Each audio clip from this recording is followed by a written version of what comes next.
Okay, we're live. We're ready? All right. Okay, welcome everybody out to council meeting tonight. It is 6 o'clock. We're gonna get going. Here in person, we have Councillor Harker, Councillor Peters, Sergeant Wright, Abe Tinney from the town, as well as Hugh Simpson from the town. And joining us by internet is Councillor Foss. And that's all so far. Okay, so call the meeting to order now. It's at 6:01. Do we have any additions to the agenda? Councillor Peters? Yeah, could we talk about snow removal, snow plows and that type of stuff at some point? Okay, and I'd like to add with that is snow on the ice arena. That kind of goes with that, so Okay. I was gonna add that, we'll just put that all in one. If we can add that. Any other additions to the agenda? Okay, I'll move the agenda. all right, Councilor Peters moves that we adopt the agenda, all in favor? Okay. Oh, there's Councilor Fromm, there you go. Okay, all in favor, so, first on the agenda tonight then is, we have one delegation, Sergeant Kevin Wright from the RCMP. So we'll let him speak to us. Want any cameras if you stand up here? Oh, good, you're good. You're good. Well, first I'd like to just say, sorry to hear about Mr. Price, that was a loss for you guys. He was away there. A big loss. Yeah. He was very, A nice man. yeah, very knowledgeable and was very valuable to the council. Will you be doing by-election or? No, I believe it's, Chris, correct me if I'm wrong, but I believe if it's within 18 months of the next election, we do not have to have a by-election. In our So- situation, yes. All right, so your summer quarter stats were kind of down in all areas. Largely attributed to COVID and more people at home are keeping eyes on things, which we've kind of bucked the trend here with persons crimes. Usually you get people cooped up in the house and you get cabin fever and you get a lot more domestic violence. We just didn't see that here. Your numbers are actually lower than the grass through that quarter, which is unheard of. So. Overall, really good quarter. I have no concerns right now with that. For Joan, one sex assault out of our persons crimes There this you go, time. thank you very much. So I guess the 2 weeks, I've been away on leave for 2 weeks, and I guess all hell broke loose with fatals and missing kids and Oh, yeah. Yeah. found in his bed hiding.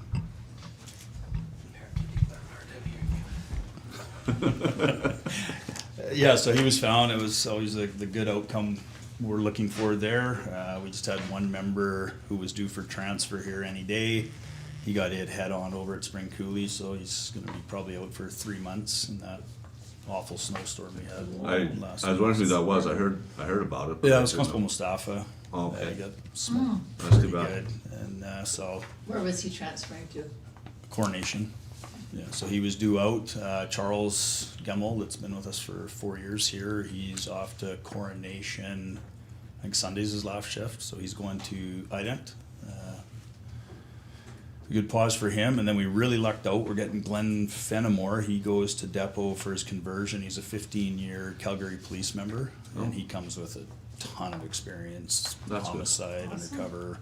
So he's just doing his patch over at Depot, so he's gotta go sit at Depot for 2 weeks in his room and not be allowed out and do his thing, and then they do his quick training, and we'll have him here December 29th, and then we're getting a recruit again, so we'll be on paper again, fully staffed come January, and after we limp our way through December with 2 of us, and then we're good to go. Let me ask you that.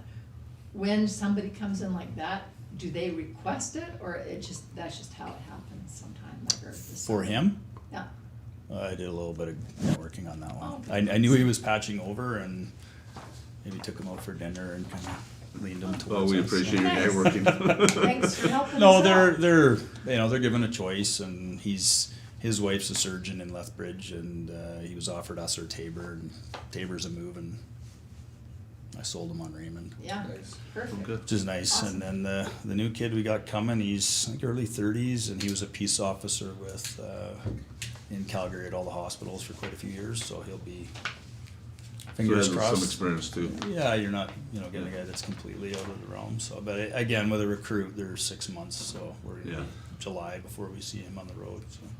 Okay. Other than that, So when you say fully staffed, I can't remember, is that 6? Yeah. If that's fully staffed, okay. 6. Technically, we're actually gonna be surplus 1, but we got one guy that's, I don't know if we'll ever see him back. He's got some injuries, he's been off for a year, but they've actually been pretty good. Normally, when you run into those situations, they just make you run short, but they're giving us that extra body, so we should be in really good shape here for a while.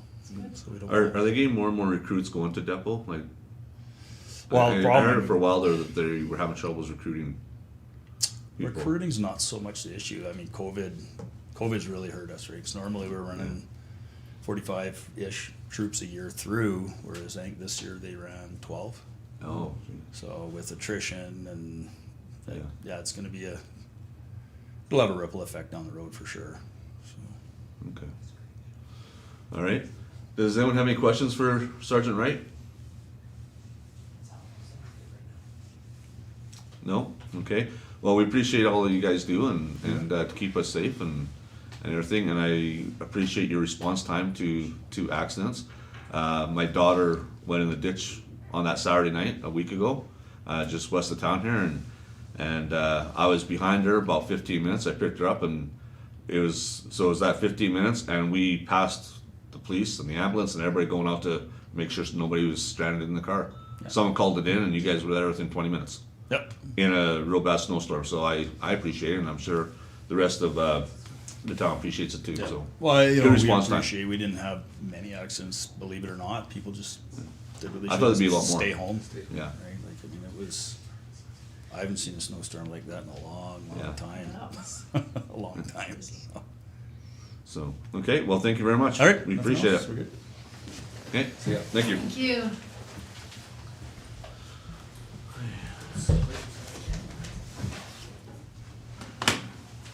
All right, let's go to item 4, approval of the minutes. So 4.1, the approval of the council minutes on November 3rd. Did everybody get a chance to read those? Okay, anything light up when you read them that might need to be changed, or were they all okay? Look good to me. Okay, I'll move the minutes. all right, Councilor Harker makes a motion to approve the council minutes from November 3rd. All in favor? Okay, carried. Okay, that takes us to 4.2. The council committee minutes on November 10th. Same thing, everybody get a chance to read those? Any concerns with those ones? Nothing glaring? Okay, I'll move the minutes on November 10th. okay. There's a motion on the floor by Councilor Peters to approve the minutes. All in favor? Okay, carried. Awesome. Okay, it brings us to 5, financial report, the October bank reconciliation.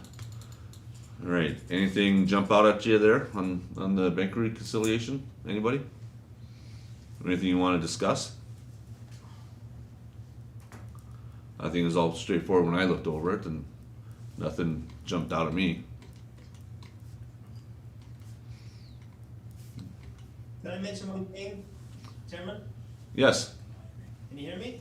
yes, I got a retired MNP CA on my board, just so we can have some financial powers on our board at work. And he had my assistant write off some stale dated checks and just put it to donations, which I thought was kind of cool. I know we've had talk about stale dated checks, but I think rather than call people up or writing new checks, let's just write them up and put them to donations. okay, that's good. Think about that, maybe Marty will have something to say about that, but it's better than having people to cash checks. Yeah, yeah, that's a good idea. You know, Donate to the food bank this time of year or somewhere like that. I mean, donate them to the town, I mean. yeah, Yeah, well, that you too. can't really. Yeah, that too. Keep it as a donation. Yeah. Okay. Well, that's a thought we can discuss. Okay. And like I said, maybe Marty might have something to say about that too. So. Okay. I'll move financial bank reconciliation. Okay. Councilor Peters moves that we accept the bank reconciliation. Any more discussion on it? Okay, I'll call the vote. All in favor? Carried. Okay, the next item, 6.1. That's just more or less our information from the peace officer. They sent us the priority update. Everybody read that? Yeah. So 100 North, that's one we discussed a little while ago, right? Yeah. Do we know how much time was spent there, Curtis, at all? I don't have an exact time, but they were there a few times, numerous times, basically at various times. At least a dozen. Excuse me, throughout the day and night. And never once did they see anybody approach that speed. And I think it's largely just due to the fact that vehicles look faster than they are. Now that doesn't mean we can't take added measures and look at getting sidewalks and those types of things at some point, but when they were there, and it was, how many times did you say? At least a dozen. At least a dozen times over that time period that they noticed anybody, so. And there wasn't a single issue. Not one. No. Not And it's one. gonna be, even if they're there a dozen times, they're there maybe 5% of the time, right? And so who knows what's happening on the 95% of the other times that they're not there? But But it that is what it should is with be- enforcement everywhere. That should be a pretty good indicator. I mean, We would You'd think so, think. administratively anyway. yeah, you'd think that was a pretty good indicator. Okay. We did ask when they were there, and they did tell us that, that it was during those busy times. Like, I'm confident that some of those checks included times when they were getting back there. Yes. Yes. So I got a question, Curtis, regarding sidewalk along that area. If we were to put a sidewalk in, would that be the developer's sidewalk? Would that be Town of Raymond, or would that be a land improvement if we did a sidewalk on let's say on the south side of 100 North? Going from that new development towards the elementary school that ties into one of the areas that the sidewalk ends just before the corner there. It wouldn't be something you could pass on to the developer anymore, that your time to do that was in the area structure plan stage or when they approved their different phases. That's long since passed. Potentially, it's something you could look at doing as a local improvement. I'd have to make sure the act allows for sidewalks, and I'm not 100% sure, but it is something that potentially could be used. But it is something that you could fund on your own. Okay, do we know relatively, I guess, linear foot, what a cost would be, is it, or could you find that out? Just, I was talking to one individual who lives over there, and we had the sidewalk discussion, and he asked me what the cost would be, and I said, well, our guys price it out, we have a contractor that's kinda had a bid to do the concrete for us, but I guess getting some information for them. It's about $45,000, $45,000 to $60,000 to do a 5-foot sidewalk, the 330 feet, Okay. roughly. That's what it costed. I think it cost us between 45 and 60 to put the sidewalk in around the Ridgeview Lodge, Okay. the new lodge there, and that was almost on both sides collectively about a block. But it'd be about 45 minimum. Okay, I'll pass it on, cause I had, like I said, Saturday I had that discussion, so I'll let them know. Chairman, could I make a comment? Yes. Go ahead, Councilor Foss. I noticed as I read this, I thought we had another area where a local resident had a concern about safety and speed. And the outcome of that was similar to this, but was that there were not a lot of violations. Nobody was exceeding the speed limit really, but certainly the perception from the local residents was that there was a safety concern based on the speed and mixing with lots of kids in the streets. And I think that it's something we need to consider how we can improve the safety in some of these neighborhoods, whether it's through sidewalks or I know we've talked about general speed reductions. I see a growing number of municipalities that are dropping down to the 40-kilometer speed limit throughout. And so I think that's, whether it's one, the other, or some combination. I think we need to be considering plans as to how we address safety concerns. Yeah, for sure. Yeah, and we've kind of talked about dropping the speed limit before a little bit, but not in too much detail, so maybe that could be a future discussion we can have, and maybe like say figure out some type of combination of both to make it safer, for sure. And Councillor Foss, that might even be something that, you know, we task your committee to look at too, maybe getting some outside information based on are there concerns in other areas of town that people are having, besides just a couple that we've been, that's been brought to our attention maybe. Yeah. Yeah, I agree. Okay. All right. Just one point to bring up just for council's information, priority number 4 that you see there, the update on the unsightly rear yard vehicles. Uh-huh. So the peace officers were able to go out and issue those notices, however, obviously we had Snowmember hit. And we have had some individuals discuss the timeline given the snow. And so, and they thought, why wouldn't they just extend it? And why would they even put that date in the first place? And I just wanted to mention that technically they have to put the date that it was done because that's what the bylaw specifies, the time frame. Yeah. However, if council wanted to grant extensions, that's something that would have to be from a council perspective. And so would you want me to direct those individuals to you individually, or just have the peace officers work retroactively with everyone going forward? I think let the peace officers work with them. Yeah, and I like that, and we've granted extension for another property that we had issues Yeah. with. I think with the snow, how fast it came, and with how things are melting now, people going into the yards right now are gonna rip up things pretty aggressively if they gotta remove a lot of cars. So I'm fine, as long as we have it on the books, that this is the process we're going through, and allow the peace officers to use their discretion for some extensions that are needed. That's how I feel. Yeah, I Me do I too. agree. So if we just had, they can work with them or a blanket extension to say the end of April, Yeah. Sure. because, I mean, winter's winter. Yeah. Exactly. This might not be the only snowstorm we get. Okay, thank you. Yeah, you bet. I was gonna talk about item number 3 there.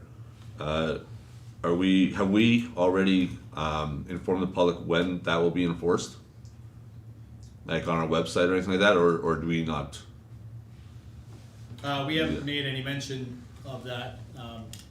We can though, it's been, I'm not sure if the peace officers have been notifying people of that when they've been pulling people over. Yeah, But it has been in play for at least a month, and it's gonna be for another month, and so, we can make that notification if you'd like. okay. I don't know, what do you guys think? I Let's think not put it on the website. Yeah, that, I think it's a good idea. you know, put it on the town website that's gonna start being enforced at the end of November. Yeah. That's pretty good warning. Yeah. Doesn't matter to me, because if they see the sign posted and they exceed the speed limit, they should expect a ticket. So I don't think it helps to let people know they can speed through there till the end of November. Yeah, Yeah, I feel that's the a same good way. point. I think perhaps reminding people that the speed limit has changed. I don't know if we wanna say Yeah. we're Yeah. not ticketing people. Yeah, that might be a better Yeah, word than Council Boss. Yeah, better wording. Yeah. I don't think, yeah, you can That speed speed till limit has the- changed. You can speed till the Yeah. end of November, Yeah. no. Yeah, good point. All right, any more discussion on those priorities? Okay, any discussion on the year-to-date stats from the peace officers? Did you guys all get a chance to look at those? Yeah. I think they look pretty good. It's a lot of dog stuff going on. Yeah. Okay. All right, if there's no more discussion on that, that moves us to 6.2. COVID update, enhanced watch status. Okay, Chris, you wanna address the email we got?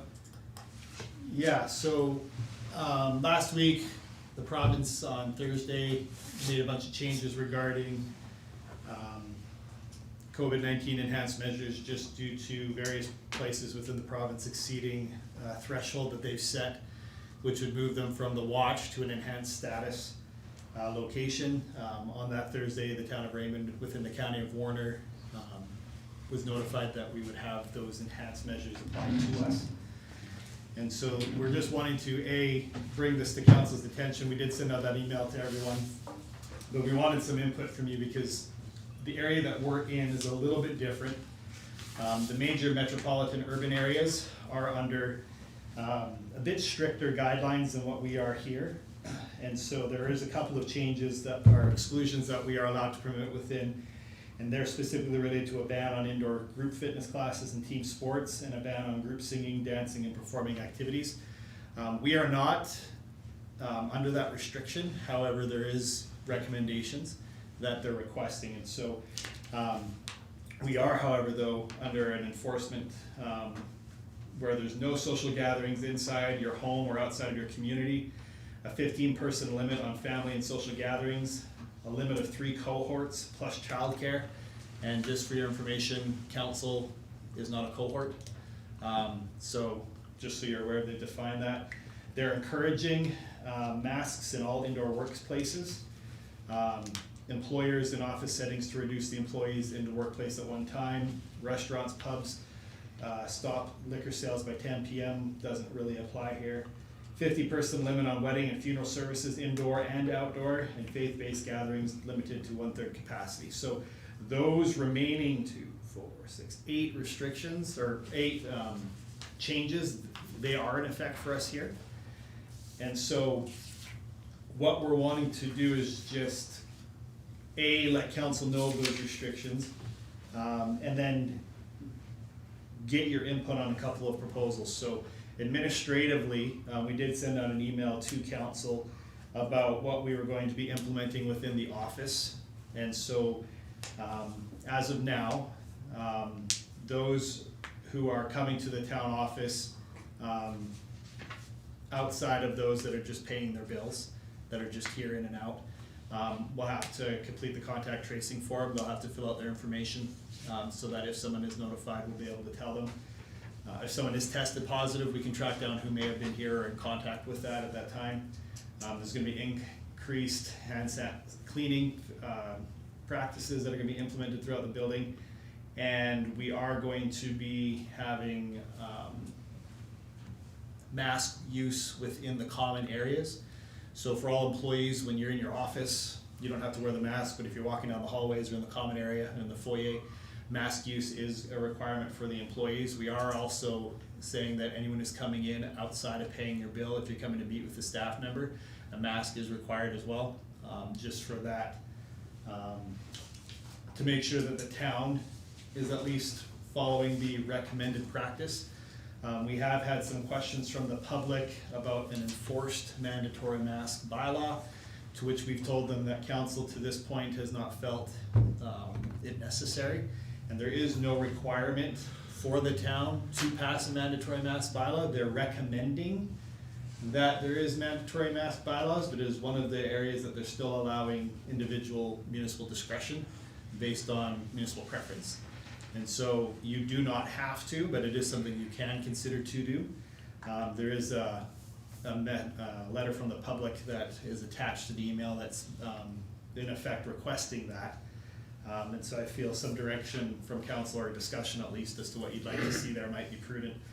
The other is just with respect to council meetings. If this is the case, or if this is the case at least for the next 2 weeks, council meetings, we're actually gonna be recommending to council, and if you're okay with this, that the council meetings aren't open to the public. We'll broadcast both council, NPC, and committee meetings again.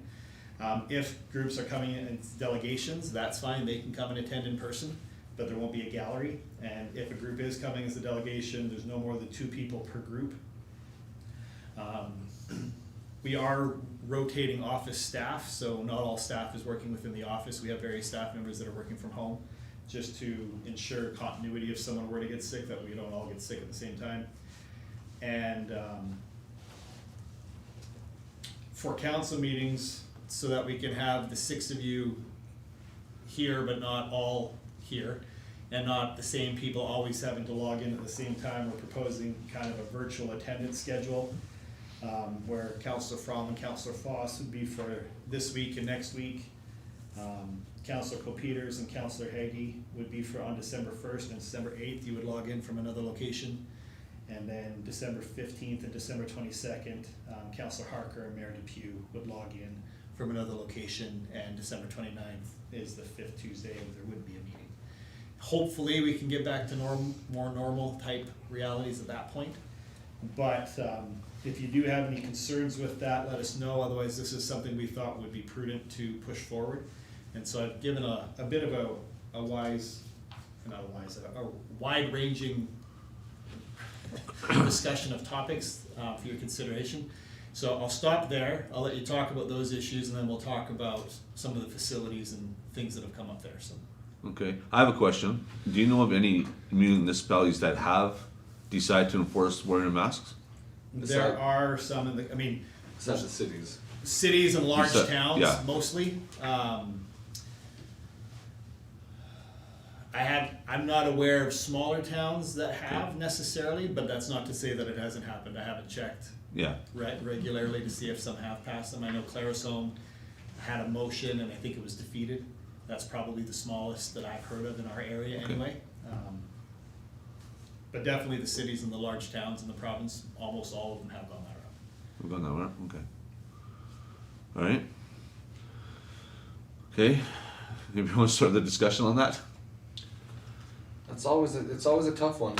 It is. In my social studies class today, we actually talked about it, and we talked about the role of government in society and how much the government should be a part of it. It's not like we're the first ones to bring it up. There's other communities that have brought up the mask wearing. So I definitely think we gotta look at it. But I'm still a little bit reserved of how much influence I want to have on the lives of the citizens of Raymond right now. Yeah. Right? The email we got was interesting because he did mention about even asking the store owners and those people to either put up posters of maybe recommending. I don't know if it's our job to, I guess it is within our scope to require it, but I wonder if store owners would take the lead on some of these things maybe, just for the benefit of their They might. customers. I really don't know if it is within our scope. We're not in charge of those businesses. No, are we? but just like Lethbridge though, they made a I know. bylaw about it. And in reality, it's not really within their scope either, but they're doing it anyways because it's against the Charter of Rights, just so everybody knows. It is. So So, I'm not in agreement at all. I but- spoke with Mayor Depew and he didn't feel that mandatory enforcement was what he was in favor for, but he felt that it would be appropriate for the town to encourage the business owners to consider it and to let them be aware of that as an option. And so I'll just pass that on to your information as well. Okay. So. Sure. And let the businesses themselves decide if they're going to. Well, we look at things right now, I think Curtis is, the implementation he's gonna make with the staff here, the implementation of masks that we've had in our schools since September, August, has been something we've done, and the administration, I know in our school, we've been pretty sticklers with it. And I think the idea of recommending it or letting store owners know that might be a good idea to look at this for the welfare of all the citizens that are gonna go into your store. To the point of, I guess I look at it, where do we get to as far as policing this? That's just it, Right. you know. I know the city of Calgary, that's their issue right now, is that when they brought that bylaw in, they had some way that they were enforcing it, but now, I heard on the radio the other day, Mayor Nenshi mentioned that we right now have no way to enforce it. Like, they don't have the means to enforce it, so how do you enforce it? You can't put everybody in jail. It's What are you gonna do? like, no. Comment. Councillor Foss, go ahead. Yeah, I was just gonna say, I think encouraging people in Raymond isn't a bad thing to do. I think we're all, well, I won't speak for anyone else. I think we're concerned about the health and welfare of our citizens here.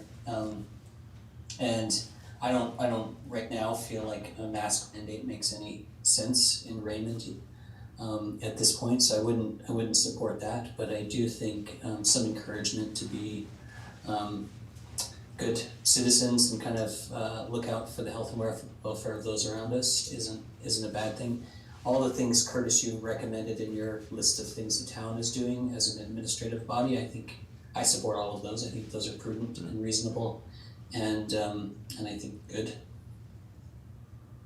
Okay.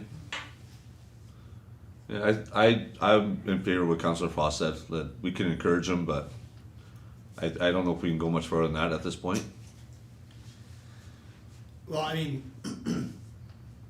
you can go further Yeah. if you want to, right? If there's people who don't feel it's legal, that's their rights to challenge, right? But it is something you can go and enforce.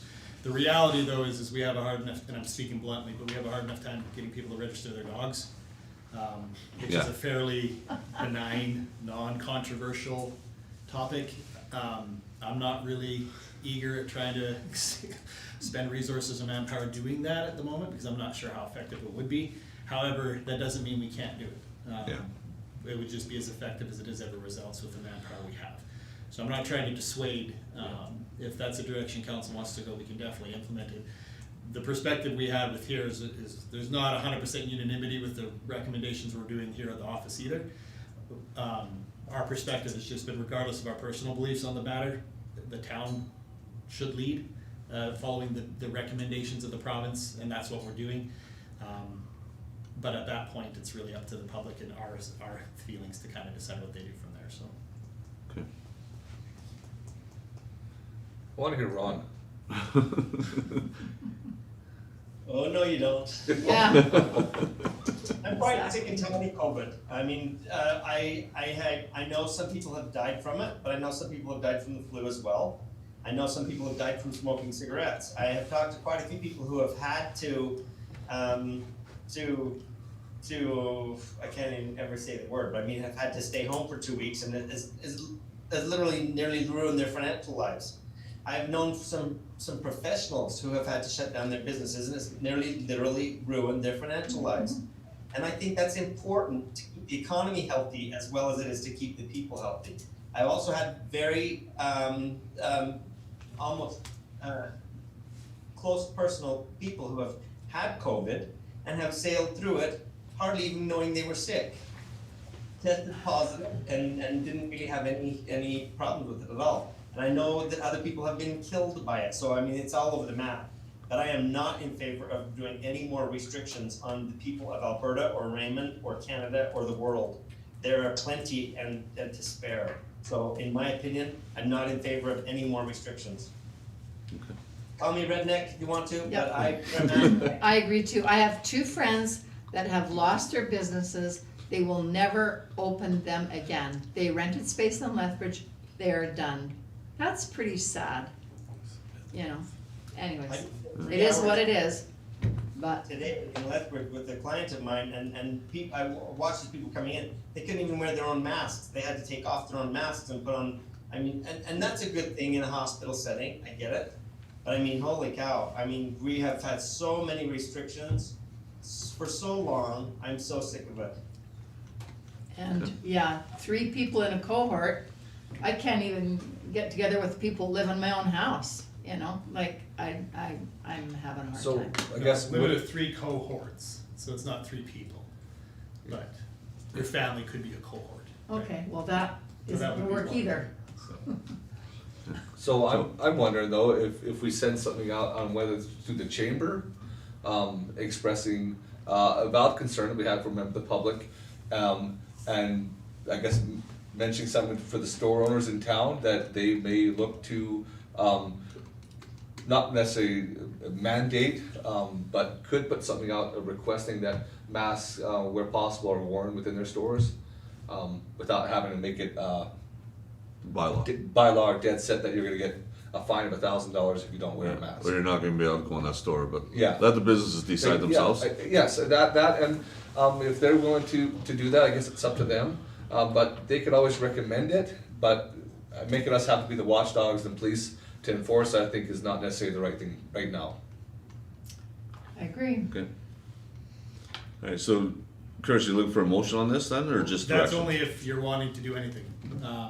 And if you are, just a motion specifying what it is you'd like us to recommend or do, I think would be prudent.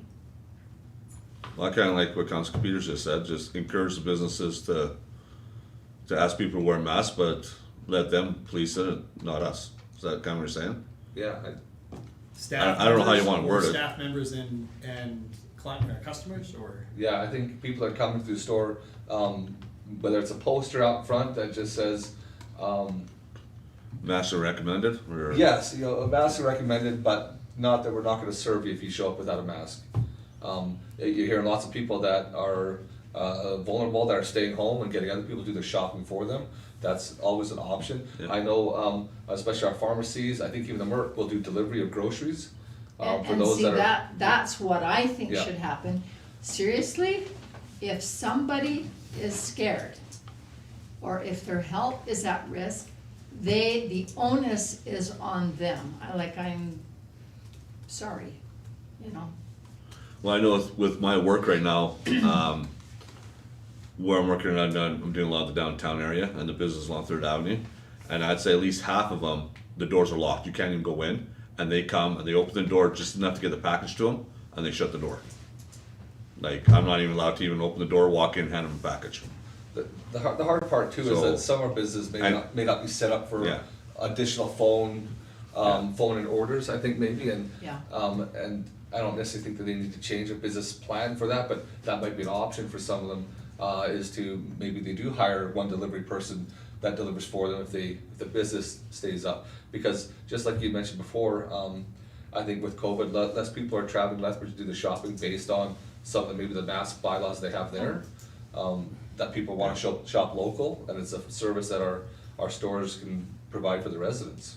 And that's what makes me nervous, is all of a sudden now we're gonna say, oh, let's tell our Raymond people, you know, that they should all be wearing a mask, and they're like, oh, well, maybe I won't shop in Raymond, I don't know. I'll just get my groceries, I'll get, all my stuff online, which is happening, sadly enough.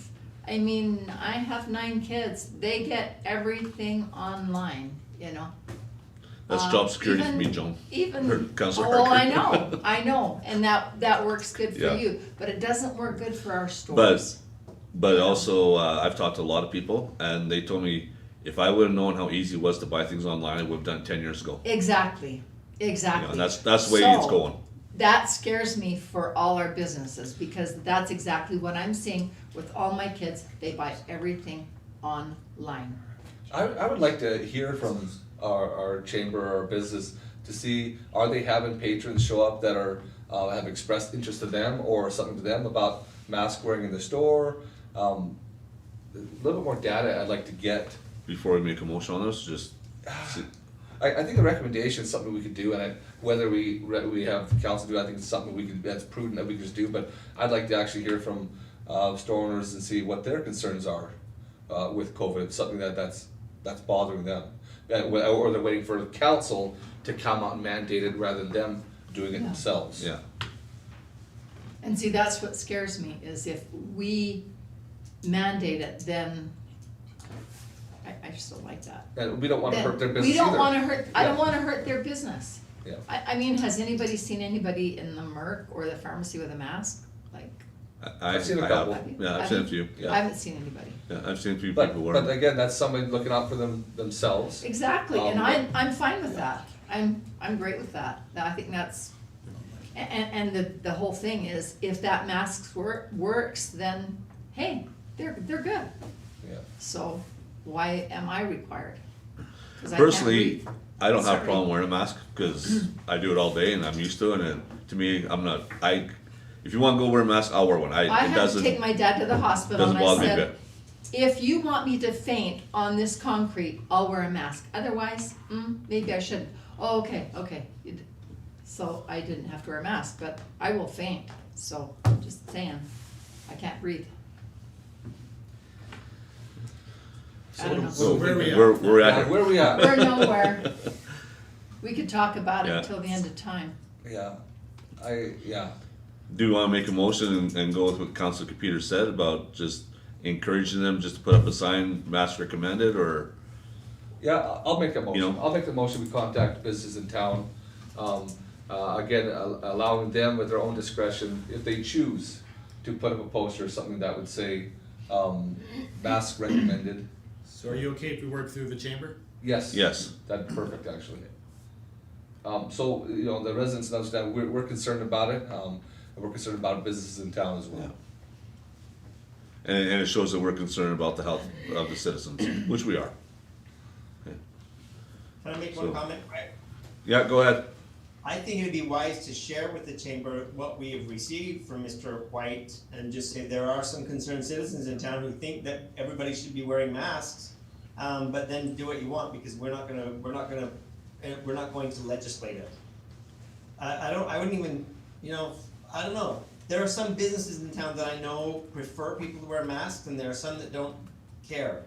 And I think they should know that there are concerned people who say, I'm not shopping there if you don't enforce it. But they should also know there are some people who say, I'm not shopping there if you do enforce it. It's a fine line, and if It is. I agree, cause it's very, very controversial.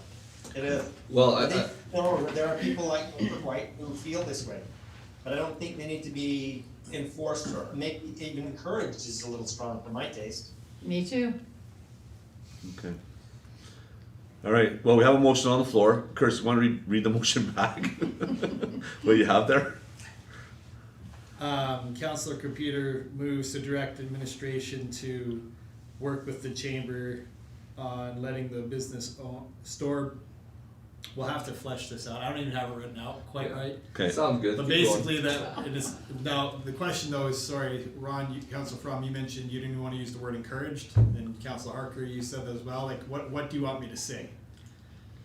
Can I suggest, and I don't know if you wanna incorporate this in your motion, Councillor Peters, but I mean, the chamber needs to know there are some strong concerns amongst the people of Raymond. Yes. About, On both. don't say the people, I mean, cause we got one letter, Yeah, but there's. Yeah, but an there- individual. yeah. Yeah, I think that's worth sharing with the commerce. I would say So do I. people, because I've talked to a lot of people who are concerned about it. They just haven't wrote a letter. And well, we got an email, so that's a public document that people can see. Yeah. So I think it's Yeah. wise to let people see it. We talk about in our schools often with my students that there are some kids that come to school because we have masks required. And if we didn't, then they would stay at home. So Yeah. it goes both ways. We have to look at both sides.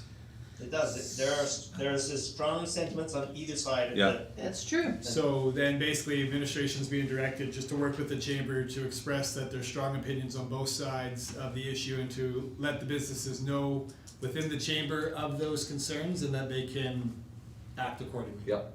That's what I prefer. Make but I- their own Yeah. choice. Okay, you okay with that, Councilor Peters? Yeah, looks good. Okay. Your name's going on the motion. Whatever, they can call me. Okay. All right, got a motion on the floor. Any more discussion? Okay, I'll call for a vote. All in favor? Carried. So I before could we change move the on. words or I wouldn't have voted Before for we it. move off the COVID topic, just talking about facility use, apparently the town of Raymond was reached out to from Global News this afternoon regarding information they're receiving that user groups are being encouraged or are coming out to Raymond or to surrounding communities to use the ice. And so our staff has spent a fair bit of time on the phone with representatives of our health today. What we're doing is sufficient. We're not allowing any new user groups out to Raymond. If you were an existing user group that was using the ice prior to the 2-week restriction, before, whether you're from Lethbridge or wherever, that's allowed to continue because you were part of our original cohort. If there are individuals who live in Lethbridge but happen to play hockey in Raymond, we are allowing that to continue because they were part of that original cohort. But we sent an email out to minor hockey, SSHL. the SSHL and our Raymond Knights program, just letting everyone know that no new teams can be brought into that cohort during this time. The other thing that we did send an email out to the user groups is we're not policing this. If the ice is being rented by minor hockey or the SSHL, they're responsible to ensure that the COVID guidelines are being followed, which would be contact tracing information is being recorded from everyone that's there, so that if someone does test positive during one of their events, that they can reach out to those people. And that type of enforcement, they are the user groups, they are taking on that responsibility, we are not. And so we did reiterate that to the user groups. But outside of that initial reach out, we are still allowed to continue, and we are continuing until further notice.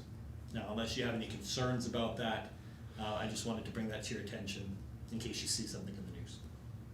Okay.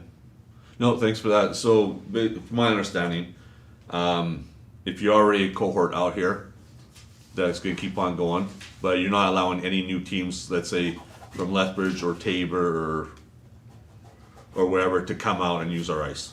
Correct. Not at this time. Not this time, okay. But if they're already using it, even if they have some players from Lethbridge, they're still allowed to use it. They're, yeah. And that was clear through Alberta Health Services, Yeah, I was correct? on the phone with them for over an hour today, Okay, and it was a very gray area, but there was nothing that said anything about them not being able to play, so.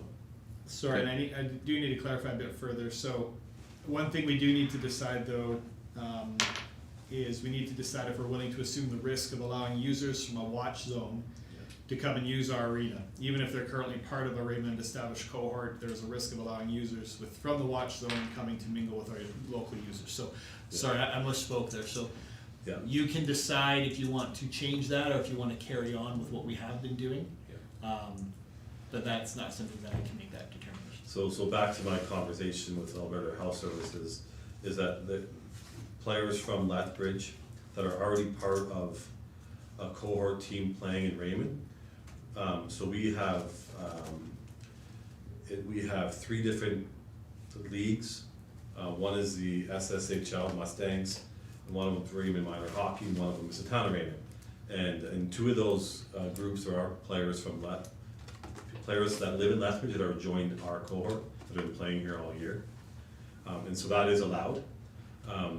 But in conversation with Alberta Health Services, the one thing they did say was that they would recommend that that we don't allow them to play, but there was nothing that could stop that from happening. So I did say to them that I would communicate that to the council today, Okay. which I'm doing now, so, okay, well, I appreciate that. yeah. So I guess just some direction from council if you would like to continue on with that, or if you want to have that stopped or postponed for at least the 2-week period, or until further notice if it's extended. Is this just players from Lethbridge? What about players from It's just McGrath players. coming over here and playing? Say that again, sorry. I cut What you off. about players from McGrath that are playing over here? No, that's fine, because they're not in that hot zone. Because they're not in that hot zone? Okay. Yeah. Well, As long as they're part of Yeah. as long as they're part of the same cohort, right? Yeah. So teams can still play, for example, if our Pee-wee team is in a cohort with Fort McLeod, Cardston, McGrath, they can still play. Play those But if teams. but they were in a cohort with a team from Lethbridge, which one of our teams was, I think the midgets were in a team with Lethbridge. Lethbridge is no longer part of their cohort, because Lethbridge can't play They the can't next 2 play. weeks. Yeah, So as long as the teams aren't from Lethbridge, they can come and play in Raymond still, play our teams. I did go on Alberta Minor Hockey's website, I did go on the Cal's website as well. Cal didn't have anything, Alberta Minor Hockey did, and they made it very clear that any team outside of those restricted zones can continue to play. okay. And they're still playing, they would be canceling games if they. so if they Cardston weren't. County is the same as we are. It's enhanced measures, but it does have those 2 restrictions for Yeah. team sports and indoor fitness classes and group singing, dancing, and performing activities. So it's a gray area, but you are allowed to continue if Yeah. you want to, or you can decide not to, but that's your decision. I think we continue doing what we've been doing. For school sports, for instance, right now our league, we're not letting any club teams or anyone from outside of our areas, like Lethbridge, can't come and use our facilities.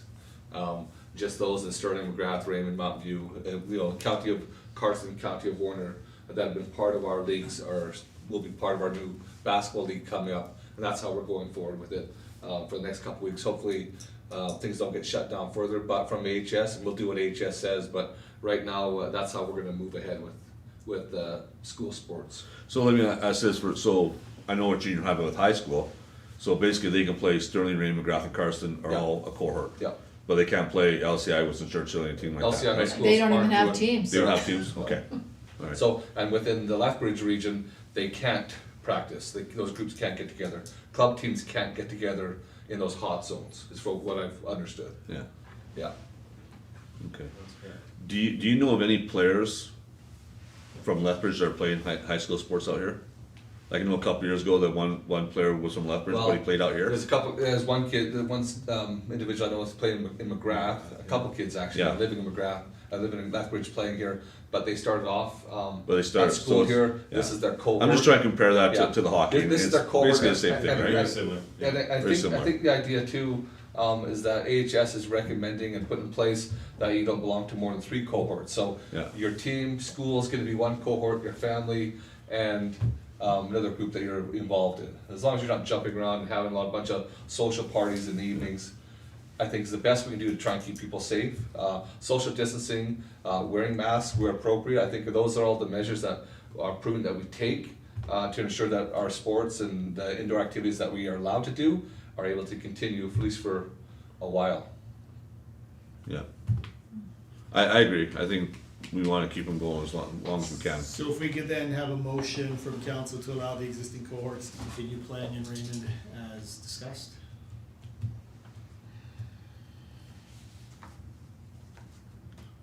Or not. Anyone wanna make that motion? I've made a lot of motions, so Yeah, you have. I'm waiting to see if someone else wants to make a motion. Well, if no one else says, I will. I'll make a motion, we just keep going as is. That we allow existing cohorts to keep on participating in our facilities. And, until we're directed differently from AHS. But as long as AHS, says we're okay and we're okay to do that, I don't see a need to stop it.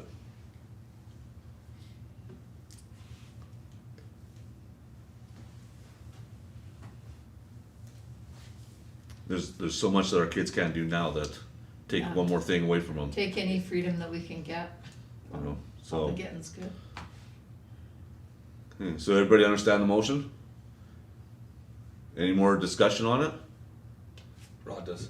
Oh, Councilor Fromm? As long as we really believe we're operating within AHS guidelines, why don't you just say in your motion that we continue to operate within AHS guidelines? Okay, Yeah, that's what I was trying to say, That's simple. you shortened it up for me, Councilor Fromm. And the one thing in the recreation department, that's kind of from the get-go how we've done everything. So Is- some communities have taken the guidelines and added to it. We've always just ran with Alberta Health Services guidelines. Nothing more, Okay. nothing more restricted, unless we got guidance, then we would change that. But right now, that's been our policy. So I've got a COVID thing here that we just keep following. And if there's changes, then we change it. But we're always gonna do the minimum of What AHS. they suggest, okay, That's how we're running it right now, so. okay, Beautiful. alright. Okay, any more discussion on it then? Okay, I'll call for a vote, all in favor? Carried. Alright.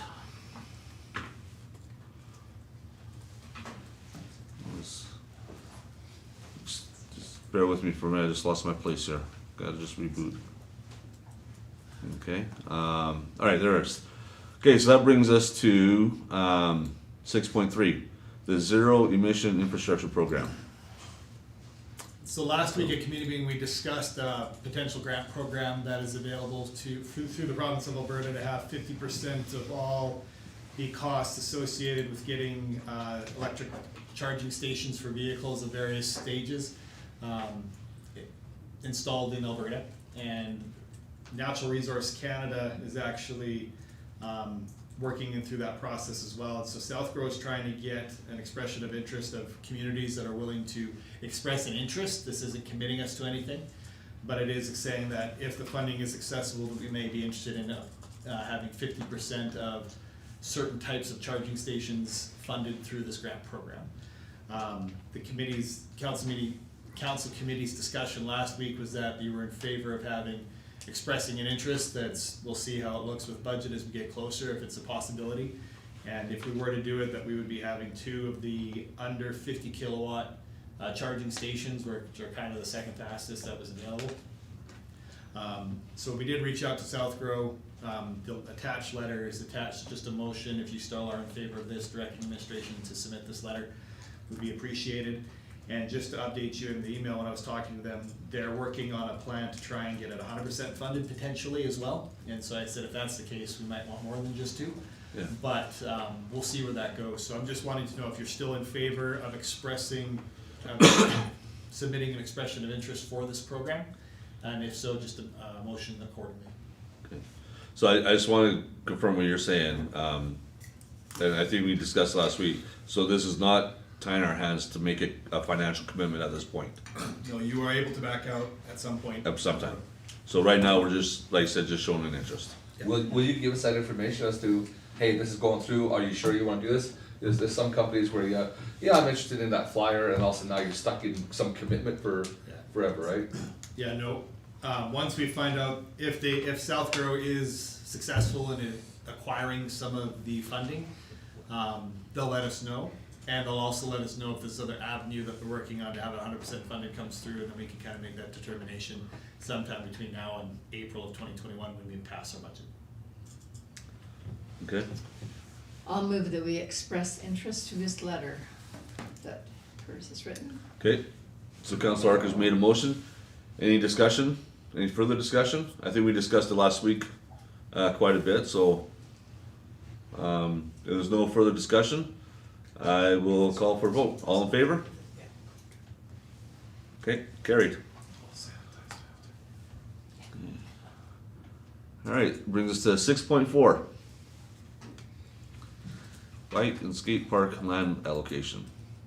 So for at least the last 4 to 5 years, administratively, internally anyway, we've been discussing the location of a skate park and a potential bike park.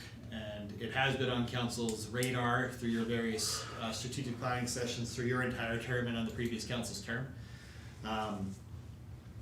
To date, nothing's happened. However, as you know, the last 2 weeks or last month, we've had 2 independent user groups within the community that are forming the Raymond Skate Park Association and the Raymond Bike Park Association. Have come and presented presentations to council requesting that land be set aside for a eventual bike and skate park. We have submitted an email to Alberta Transportation, which I submitted here just for your information, that just kind of outlining the process. We've been talking about them with this since 2018 when we were working to get the permission to put the walking trail that we just completed from Cobblestone, Stonegate Meadows, all the way through to the hospital along the Highway 52 right-of-way. We don't own that land. It's actually Alberta Transportation's right-of-way from the old golf course access through to the hospital. And that's the area that we're actually recommending the bike park, skate park location to be. And so if council is in favor of this, what both user groups were asking is that a motion would be made identifying the location of this eventual skate and bike park. Obviously, it's subject to Alberta Transportation's willingness to allow us to enter into an indefinite lease on that property where we'll take care of the maintenance of it, but they will allow us to put the improvements, obviously. And so I'm just bringing this to your attention. If you want to have further discussion, if not, a motion similar to what I've just said would be appreciated by the user groups and administration so we can start planning. Or if it's not something you're interested in doing, that's fine. We won't expend any resources doing so. Okay. I'm personally in favor of this. I know it's been on the radar even before we're elected, so like Curtis said, it's been a couple terms. And now we have 2 groups that are very interested in helping, if not building this themselves, and just asking us for a little bit of help on top of that. So when you get a group like that that's motivated and dedicated to doing this and seeing it through, I'm in favor of helping them any way we can. So I support what Curtis just said. If somebody wants to make a motion on that, or if you want to have more discussion on it, we discussed it last week quite a bit. Actually, So- this feels really quite exciting. It You know, does, that like, yeah. These 2 groups sort of showed up and, Yeah. you know, the walking path, the walking trail's already gone through there, so, yeah, I just, if we can help them in this way, I'm ecstatic that And I think it'd be a we great have these addition to our groups. town. It would be I've had a whole bunch of people already talking about it to me that are excited about it because they've heard from these two Yeah. groups. They're very excited about it. So. Any other discussion on it? Councilor Peters? I'll make the motion, that we proceed with, transportation, see if we can get this property for a skate and bike park. And then work with those groups as we can to make this come to reality as soon as we can, I guess. Yeah. Awesome. Okay. Okay. All right, everybody hear the motion? Everyone understands the motion? Okay, I'll call for a vote. All in favor? Carried. Okay, moving forward. Okay, 6.5. The tax comparison. Yeah, so last week at committee meeting, every year we do update this report that just kind of compares 44 communities, I believe, south of Calgary on their water, sewer, solid waste, tax, and combined tax and utility costs. Just to give council an idea of where we fit. Historically, within the town of Raymond, at least since 2008, the philosophical approach that the councils have had is not to be the lowest and not to be the most expensive, obviously, but to be competitive, which is to kind of be right smack dab in the middle. And obviously making sure that we're making enough revenue with our utilities to cover our expenses. And so this report, it is very detailed, but if you scroll down to the bottom, the graphs on the next 2 pages kind of a highlight where Raymond fits with respect to water, sewer, wastewater, solid waste, and then a combined utility bill for the year. The red column is Raymond. I love that. The That's black, that's a good addition. the black Makes it column much is easier. the mean, so the average.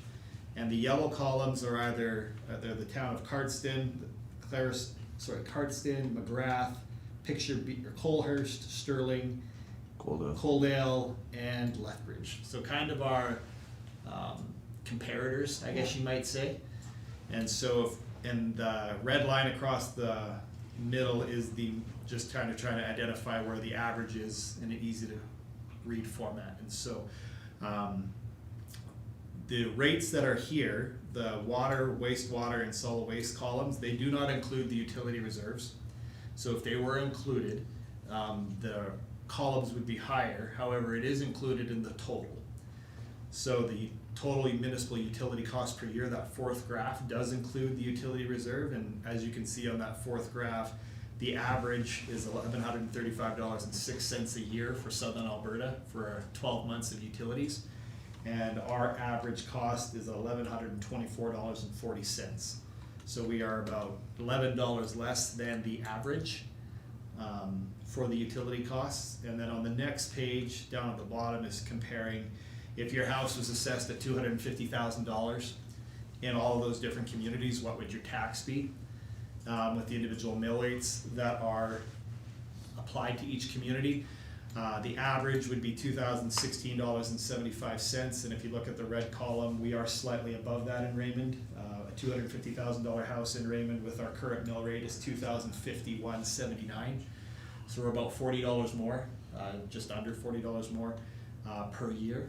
And if you combine the total utility cost plus the tax cost, that's that last graph, and the average, the mean is $3,151.81 per year, and the town of Raymond's average is $3,176, so about $25 more per year than the average for the 44 communities south of Calgary South. And so again, when you compare, Colehurst is basically bang on the average, Raymond's slightly above.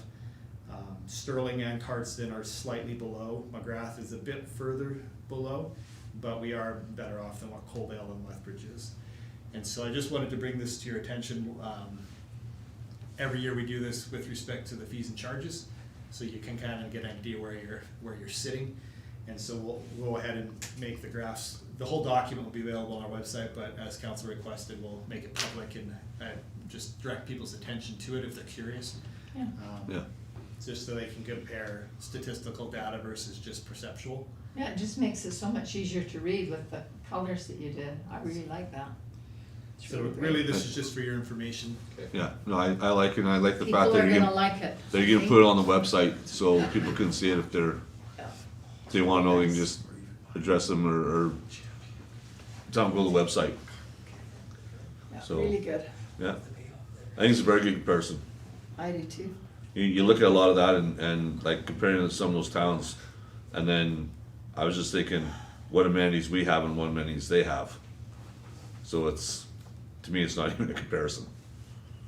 I agree. I think we get more for our buck than other communities. I really do. This feels like a good foundation to a why choose Raymond portion of the website. Yeah. Correct. For sure. Okay. All right, that's just for our information, so we don't need a motion on that or anything, right? No, Nope. that's just Okay. your information. All right, okay. Any more discussion on it? All right, that brings us then to 6.6. The proposed bylaw of the fees and charges bylaw. So again, last week at committee, we reviewed the fees and charges analysis that was presented and is attached as the second attachment. And that just gives a bit more detail as to how the rates were determined and some of the revenue expenditure comparisons for those different facilities. The ones that do not have graphs, as I mentioned last week, are just because it's hard to quantify what the exact costs are.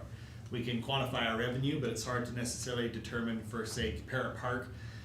We don't have our staff members track the 37 minutes of the hour and a half that they're mowing that space versus just parks. And so that's just included in our parks mowing. And so it's hard to quantify that, and so we haven't broken it down further. But on all the other facilities that we're able to quantify accurately what the revenues or the expenditures actually are, we did break that down into graphs. And so what we're doing is, based on council's discussion last week at committee, we're bringing this to council for first reading of bylaw 1094-20, which is basically going to be the 2021 fees and charges schedule. If first reading is given, we'll put it out for public comment for 2 weeks, bring it back to next council meeting for either second or third reading, or delay the second reading and push it back out again if council desires. Our intent is just to have it approved by the end of this year.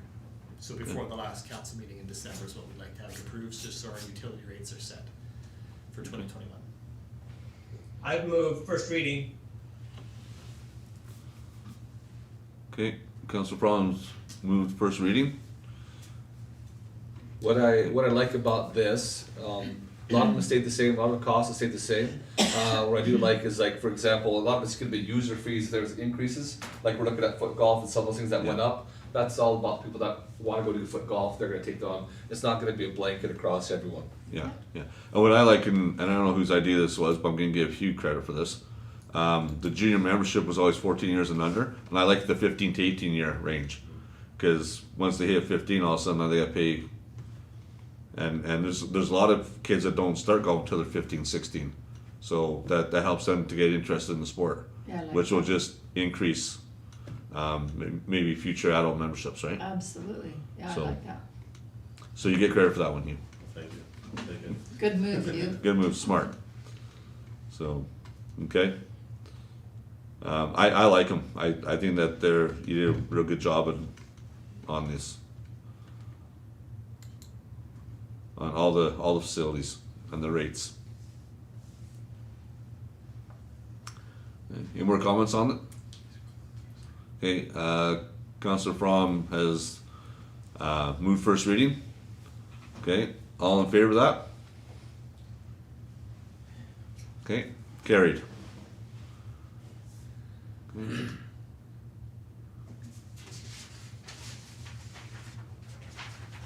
Can we do second reading tonight, or we have to No, But- first reading's fine, we'll advertise and bring it advertise back it in 2 weeks. and then bring it back in 2 weeks? Okay, You can either do second and third, or just second next week, or Okay. next council meeting. all right, sounds good. Okay, that moves us to committee report. No, we got 6.7. Oh, sorry, I didn't refresh, I'm sorry, that's my bad. Okay, it's not refreshing. It's our snow removal and. Oh yeah, there we go, okay. All right, this was an addition to the agenda by Councilor Peters, 6.7. Snow removal. Yeah, thank you. I got an email or text earlier today, just, I guess this is directed to Curtis. The individual was just concerned why we hadn't seen the big snow plow out.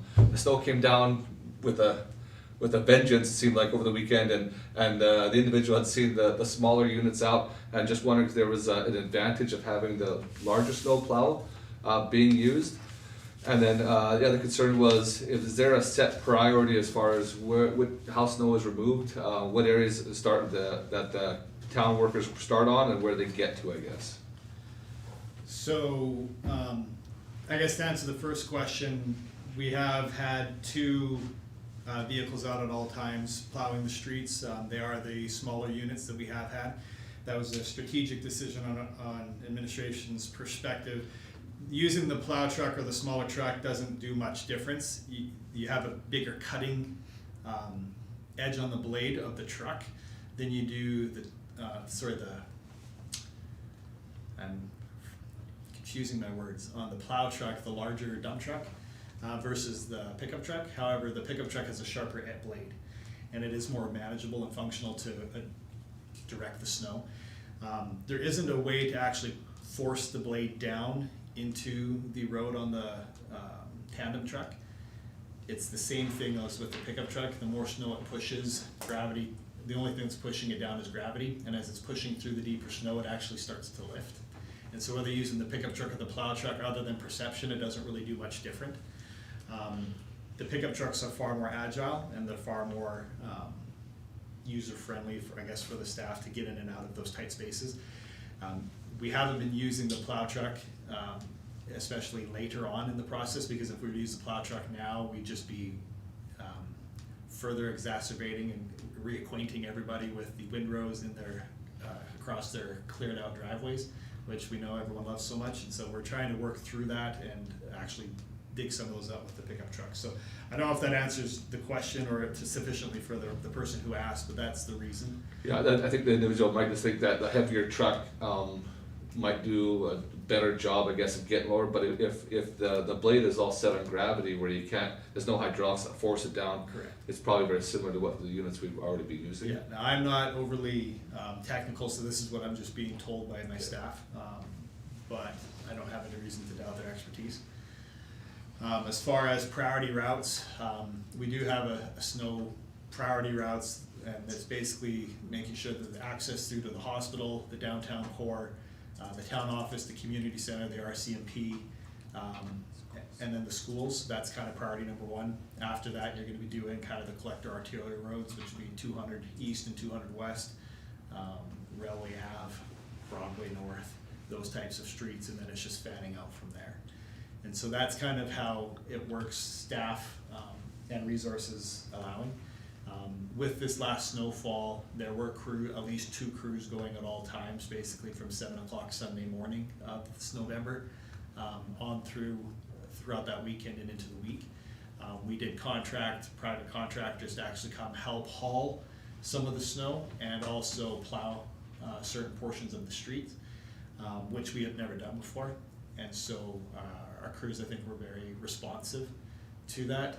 There were questions about why sand wasn't put down sooner, and it's just the way the snow fell. If it's falling and it's wet and it's warm, the sand just sinks through the snow and it doesn't actually do anything. You need to wait till it actually freezes over. And the type of snow we had was just made it such that wasn't really, it would have just been sanding for the sake of sanding to make you feel better, but not actually having a practical benefit. And so they tried to sand appropriately when it would have the most effect. So I'm not sure if that answers the question either. Obviously, council sets those priorities, and you can address and change them at any time. There's other equipment you can purchase, but that comes with a cost. And you also have to have the operators accordingly. And a lot of times, whether it's right or wrong, we have just, being in southern Alberta, you could have 10 or 15 guys waiting for the snow, but that's not everyday work. Yeah. And you don't want to pay for that many staff members all the time for those one-off events. Plus, with the fact that it Chinooks so often, it typically melts. And so as you plow, and we try to use a combination of letting Mother Nature do some of the work and then us filling in the difference, so that we're making effective use of resources. And so it's not ideal, but I'm biased and not everyone may agree, but I think residents of the town of Raymond actually get far superior snow removal service than anything I've ever experienced in my life living in the city of Lethbridge or anywhere else that I've lived, where I never saw a plow on my street ever. And so I think it's not ideal some of those times, but I think they've done a great job. I think actually the town crew deserves way more praise than they get. You know, somebody can always complain, but in reality, we should be singing their praises because I think they do an amazing job. And again, I've said this before, when you hire somebody, you have to think they know better than you. And so you just let them do their job, usually. And they usually do a really good job, so I don't like people that complain about this kind of stuff. I really do think they are doing their very, very best. And like Curtis says, unless we want to hire a whole bunch more people and raise their taxes, and then they'll complain about that. So, you know what, we just have to know that they're doing their very best, and I believe that wholeheartedly. And I think this past storm was an unusual amount in a short period of time. Absolutely. Yeah, And so it was hard to keep in front of it. if you drive You know. by the old Northside soccer field, the parking lot is Yeah. our snow dump. Yeah. We filled it up in one snowstorm, which Yeah. has never happened. I don't even know if we fill it up Yeah, typically throughout a regular year, because we have the freeze, thaw, melt kind of cycle, but it's full. And so it was an insane amount of snow in a very short time frame. are there kids down there playing on the snow piles? I'm sure Sure there is. And That's with my great. job, I go to a lot of the smaller towns around Southern Alberta, and our roads were cleared as good, if not better, than the other towns I went to. There you go, So I think they did a fine job. I do too. Surprisingly enough, the towns on the Crowson's Pass, they got no snow hardly. So they just shocked me. I had to go out there and they had hardly get past Cowley. There's hardly any snow. So, That's weird, eh? which is odd.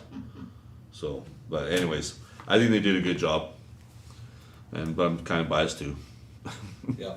So- One good thing, and you can pass this on, Curtis, is we went to school on the Tuesday, Monday snow, Tuesday went to school, and there was one area where I know staff needed to park, and I was able to contact one of the employees. They came right over with the loader and moved some snow for us. So I know staff at the junior high really appreciated that, getting right to it, just because it was they were busy, and we appreciated that.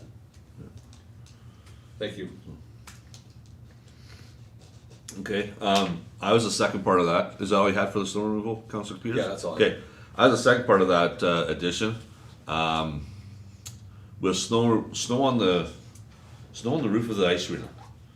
I went out the east side doors like we're supposed to on Saturday, and the employee that was working at the time came out with me. He wanted to show it to me, and if that snow comes down in one big thud like it has, and it hits somebody, that's very dangerous. That's quite a bit of snow, quite a bit of weight coming down on top of somebody. And we do have signs on the side of the building, which I was impressed with, that say watch out for falling snow. But I looked up there and there was like snow like this deep that was about ready to fall down. And you could be watching all you want. If that snow comes, you don't have much time to move. So the suggestion that was given to me by the employee is he's seen in some other buildings and he doesn't know if it's even feasible to do on the ice arena, is right at the eaves to put some grates out about a foot away from so when the snow falls down, it hits those grades and then it kind of breaks it up and it doesn't all fall at once. But I don't know if that's feasible on our Like building. an awning, you mean, or something A like lot that? of Yeah. those buildings have snow stop, right? Yeah. Yeah, it's snow stop, so it's kinda like an that. angle piece, or some will get those, a bunch of these vertical things that sit at the top, so the snow hits that and has to melt or break down slowly rather than just slide right off. And instead of coming down one big chunk, it comes down in smaller pieces. Yeah, so that is an option, and we looked into that a couple of Okay. years ago. The problem is structurally, we couldn't put that on our building. It would just break because there's so much weight of that snow. Yeah. Um, And that's what I was wondering if we can do on that building. There are options. One of the biggest issues is the solar panels, to be honest with you. Yeah, That's what's made it difficult, because like that stop you're talking about, the problem is those panels are now so high Yeah, that it makes it difficult for that stop now.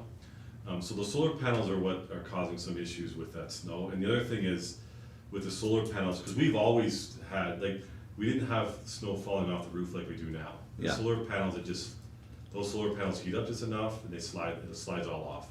Where before it would just kind of slide off slowly, but now it just comes off in big chunks. I don't know if you noticed, we barricaded the parking lot Yes, because I couldn't even, a car would have got damaged yeah, from parking there.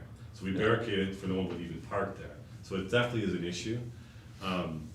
Solving that problem is something that I probably have to spend some time into looking and talking Okay. to the experts.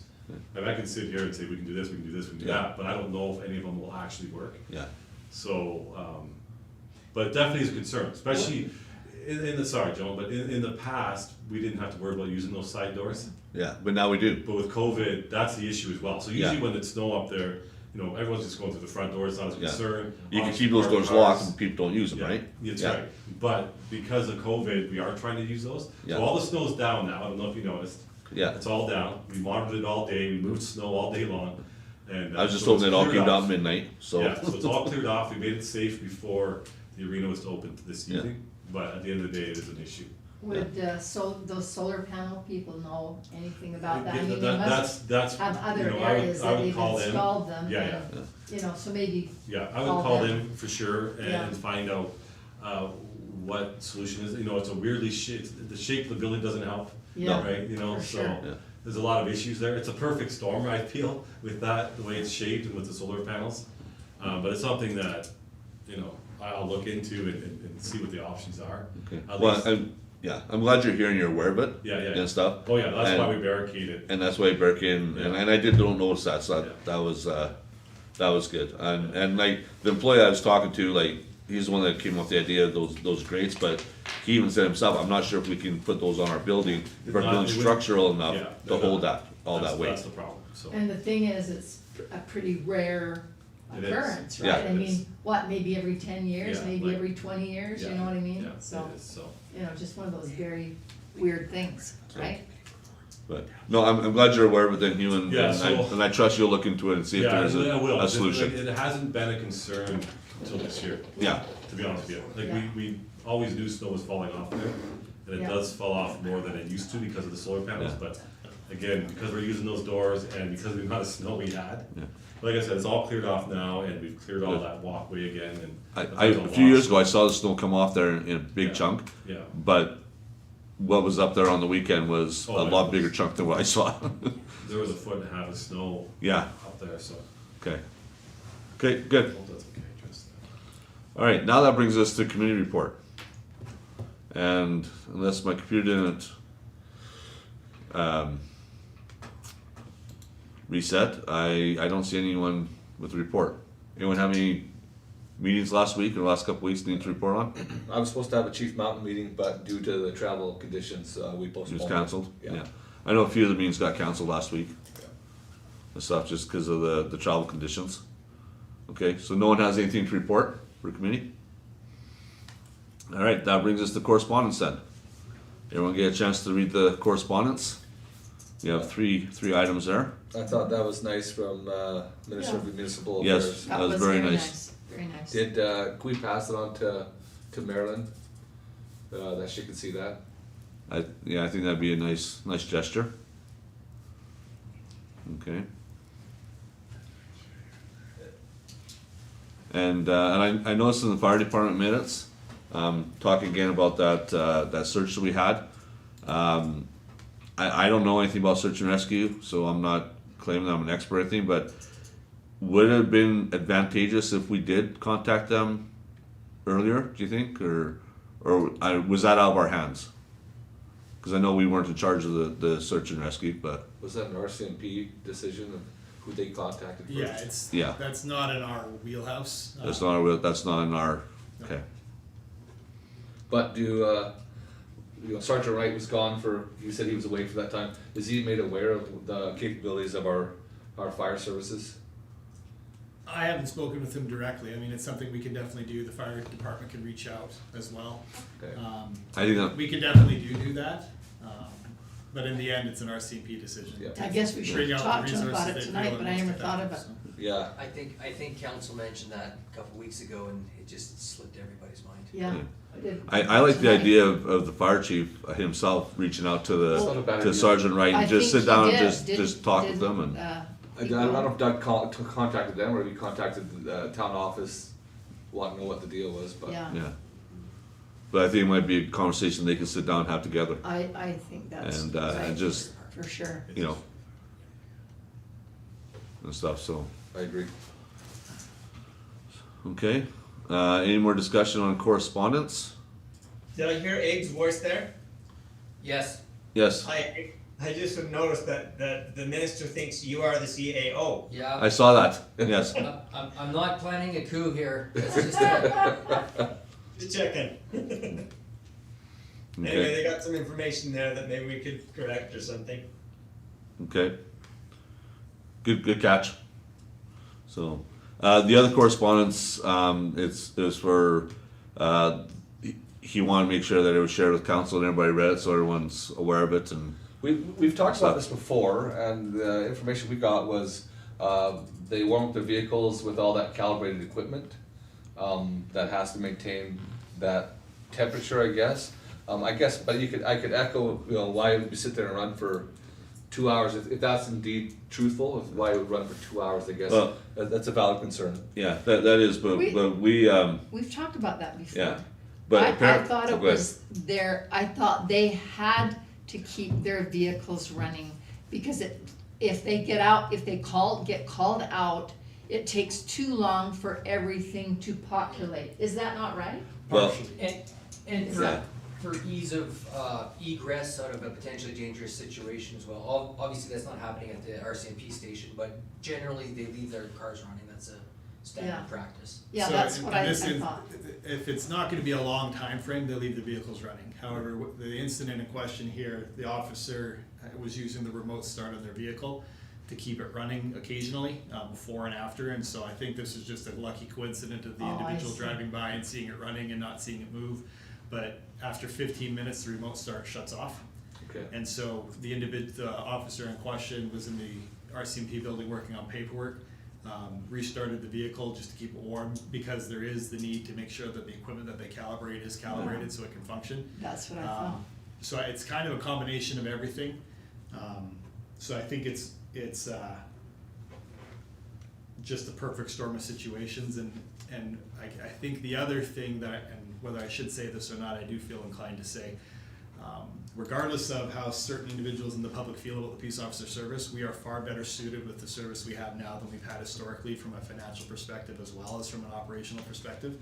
And if people do have questions on the nuts and bolts and the reality of the peace officer service, I am available to take phone calls anytime if they'd actually like to have a conversation about the value, because I can educate, I think, them on some of the specifics they may not be aware of, because we are very well served and better served with the service now than what we had previously. I can echo that. And that's not to Somebody, diminish our former bylaw officer, Jim Peters, or anyone else that we've had before. There's different priorities and different focuses that they had at the time, as mandated by council, and training opportunities, and so it's an evolution in a service and an improvement of a service, and being shared with the region, we are in a far better position than we were previously. speaking of vehicles on, somebody at the Remembrance Day ceremony complained to me about the RCMP having their vehicle on.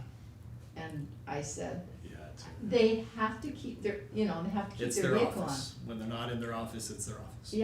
Yeah, and so they're like, and the people that complained, they said, oh, I never even thought of that, but yeah, you're right, cause they thought, their vehicle's making so much noise, and I'm like, no, they have to keep it running, so Yeah. anyways.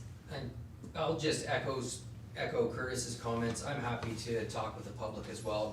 We're always open books with all those questions and operational concerns. And just to clarify, there's an assumption in there that, in that letter, that the peace officers are sitting around doing nothing. Nothing, yeah, I can assure you, those peace officers are always working. So, Yeah. there's a lot of work that needs to be done in the office as well with their service. But again, these are, conversations that we're always happy to have with our residents. If they have questions, they definitely deserve answers, and we're happy to do that, so. And they need to make a phone call. Yeah. So is somebody gonna write, Mr. Montaigne a letter back? Lamontagne, yeah. Lamontagne? I can do that. If Yeah, I that's just, right. I think If it's a good council would idea. like us to do that, just direct administration to do so. Yeah, I just think it's a good I idea. think it's a good gesture, yeah. You know, sometimes people just don't think of things. you know. Yeah. Okay, so Avi, you'll take on that task? Yeah. Okay, Great. right, that's awesome. And Councillor Harker, I'm glad you mentioned Remembrance Day. I had to work, so I wasn't able to be there, but, I showed a few people on my phone the flyover, and like at work, and they're saying, how come Raymond gets a flyover? Like, why? It Nobody was else gets a awesome. flyover? Yeah, it was really awesome. Well, No. Jim Bennett was just in the right Yeah. meeting Right, at the yeah, right right time. time, you know? And Which I was said really just, cool, we're you know? at the right place at the right time, and It that's, was really that's great. just the way it was, so. It's really very, very fun. But they're impressed that a town like us got to have a flyover, and it was very good from what I could see That was great. and stuff, so. Yeah, Curtis, if we got time, I'd echo on, my things. I kinda went and I was moving snow, so I was kinda sitting behind a bunch of vehicles, but, got there at the beginning and listened to it and thank the staff for what they did. Again, you know, working the flags and stopping traffic, I thought the town did a good job with that. I appreciate it. Yeah, it was really good. It's great. And I understand you even went and helped do some shoveling, Curtis, He did. so. Gotta Not a lot of justify- CEOs will do that. Gotta justify my I employment dragged sometimes. him out of bed. Yeah. That's not true. Okay, I need a motion to go into closed session then. I'll move. Accept correspondence. Oh, sorry, yeah, sorry, I'm jumping ahead. Yeah, I'll move correspondence. Okay, Councilor Peters moves to accept correspondence. Okay, any more discussion on it? All right, all in favor? All right, carried. Okay, now can we get someone to move that we go into closed session? I'll do that. Okay, Councilor Harker moves that we go into closed session at 7:31. Another record night. Take a vote. On the motion. Oh, yeah, Yeah. all in favor? Mm. Okay.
Oh, I'm sorry. That's on me.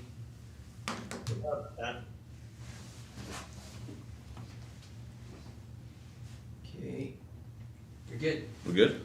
Okay, welcome back. We're out of closed session now. Counselor Fromm?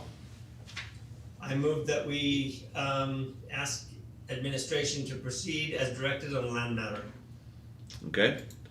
Everybody understands the motion? Any questions? All right, I'll call for a vote. All in favor? Carried. All right. Now, we need a motion to adjourn. I'll move to adjourn. Councilor Harker makes a motion to adjourn at 7:53. All in favor? Thanks, everyone.